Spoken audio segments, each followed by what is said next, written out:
ஜனநாயக கட்சியுடன் திமுக இன்று தொகுதி பங்கீடு பேச்சுவார்த்தை நடத்துகிறது. கூடுதல் விவரங்களோடு இணைகிறார் நமது செய்தியாளர் கோகுல். கோகுல், விவரங்கள். மனிதநேய ஜனநாயக கட்சிக்கு திமுக இன்றைய தினம் தொகுதி பங்கீட்டு பேச்சுவார்த்தைக்கு அழைப்பு விடுத்திருக்கிறார்கள்.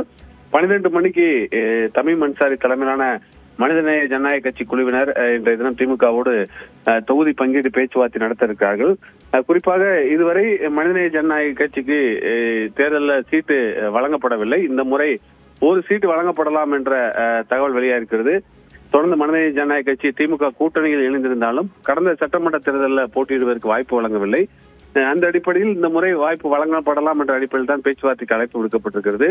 காலையில காங்கிரஸ் கட்சிக்கு பேச்சுவார்த்தையும் அதன் பின்னர் தமிழக வாழ்வுரிமை கட்சிக்கு பேச்சுவார்த்தை நடத்தக்கூடிய நிலையில மனிதநேய ஜனநாயக கட்சிக்கும் அழைப்பு விடுத்திருப்பது குறிப்பிடத்தக்கதாக பார்க்கப்படுகிறது. ஏற்கனவே தொகுதி பங்கீட்டு பேச்சுவார்த்தை திமுக தீவிரப்படுத்தி வரக்கூடிய நிலையில அனைத்து கூட்டணி கட்சிகளையும் அழைத்து பேச்சுவார்த்தை திட்டமிட்டிருக்கக்கூடிய நிலையில் முதற்கட்ட பேச்சுவார்த்தையாக இன்றைய தினம் காங்கிரஸ், தமிழக வாழ்வுரிமை கட்சி, அதே போல தமிம் அன்சாரி தலைமையிலான மனிதநேய ஜனநாயக கட்சியினரோடு பேச்சுவார்த்தை நடத்த திமுக திட்டமிட்டிருக்கிறது.